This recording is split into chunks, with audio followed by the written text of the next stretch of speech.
or that might be, fighting against the overall narrative. And what do you say to those people? Because they might be like, what's the overall narrative? Well, they might be like, well, we're all in this together, Well, people are all in this together as long as they're getting what we're getting. If we're doing something positive as foundational Black Americans, everybody wants credit for it, and we give everybody credit for it. Like, yeah, you want to get credit for our music? That's fine. That's why we see a lot of people talking about Jamaicans created hip hop, which is not true. No, we did. How so? Oh, let's get into this. How you create hip hop? Well, okay. Come on, let's get into this. Let's get into this. How you create hip hop, man? Well, I didn't create hip hop. No, how did Jamaicans create hip hop? But I'm gonna. I heard it was because of Jamaicans. I was just here telling you the narrative I've heard. We're gonna clear that up. The narrative, because of Jamaicans that inspired Kool Herc to go to the Bronx, do whatever. That's what I've heard. And by the way, for my people from the islands, I'm trying to be our representative, and I'm here to be a buffer. You know what I mean? I'm here to be a buffer. We're gonna clear these lies up, though. No, hold up. I'm gonna get somebody in the next room to Google the joint. So you're trying to don't take it from us, Jamaicans. Come on.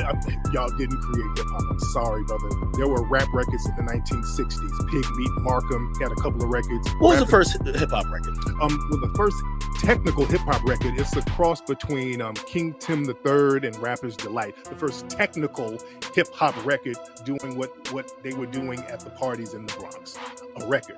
But rap records existed going back to the 1920s where people were rapping on beat. Foundational Black Americans, we've been doing that. Gospel troops rapping over the beat. Even the word rap, that's something that Foundational Black Americans were doing in the 60s. The word, the term, even hip hop, that was kind of a term that we were How did the narrative get mixed up?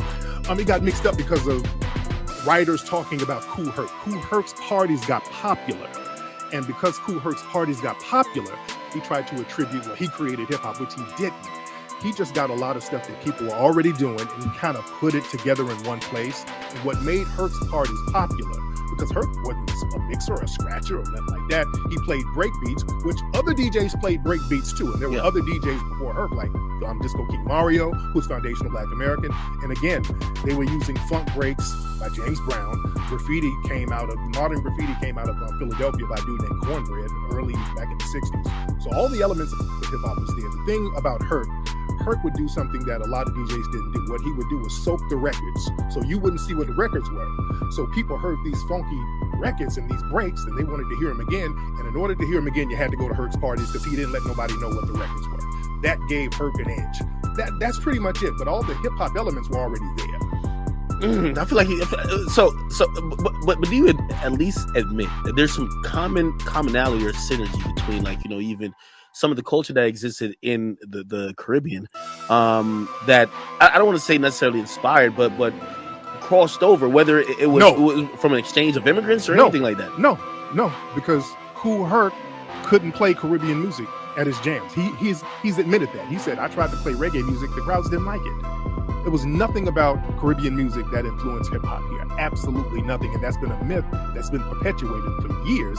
And nobody wants to clear it up. We have to clear that stuff up. And we ain't trying to take anything away, but we won't let people take away from us as Foundational Black Americans. Hip hop is a 100% Foundational Black American creation because hip hop was born out of the funk movement that was around at the same time. Even b-boying comes from the funk music. You can't b-boy from Jamaican music. The rhythms of funk music, you have to start the beat on the one, and when people pop like 1, 2, 3, 4, 1, 2, 3, 4. So it's funk all the way. Everything about it comes from Foundational Black American funk, and then that turned into FBA hip hop. Damn, this is all this shit, man. Hey, okay, well.